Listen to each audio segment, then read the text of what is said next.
Guys, welcome back to my YouTube channel and Facebook page Dentist Blog.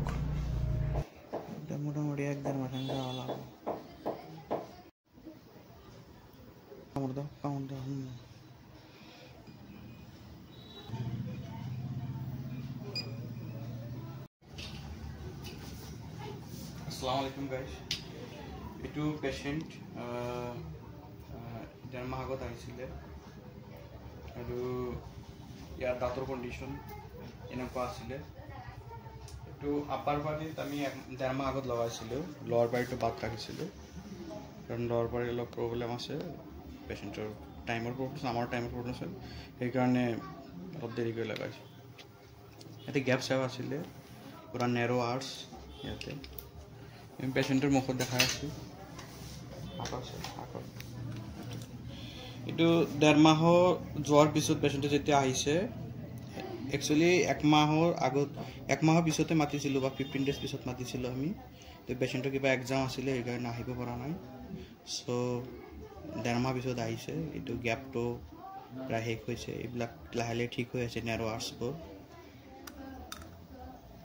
Upper পাৰিৰ আমি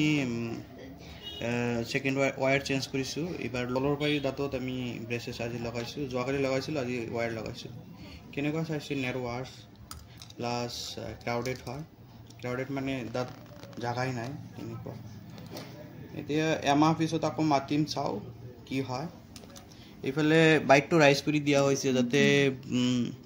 মানে ব্ৰেকেটবোৰ deep bite হয় bracket লগোৱাৰ জাগাই নাই ব্ৰেকেট লগাই দিলে ওপৰৰ পাৰি দাঁতত এটো ব্ৰেকেটত কামত লাগি গতিকে খুলি যাব সেই কাৰণে আমি বাইট ৰাইজ কৰি দিছো বাইট ব্লক দি গ্লু বাইট ব্লক এনেকৈ বাইট ব্লক লগাই বাইট ৰাইজ কৰি দিলে পিছলৈকে এটো যেতিয়া গুছাই দিম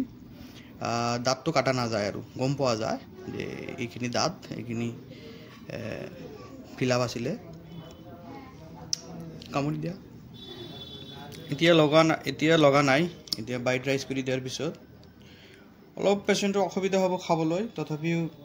ঠিক হৈ যাব আকাৰা এটো নেৰো আৰ্চ ইফালে ওলাই যাব ইফালে ওলাই যাব নেক্সট এমাহ পিছত চাও কেনেকুৱা হয় ৰিজাল্ট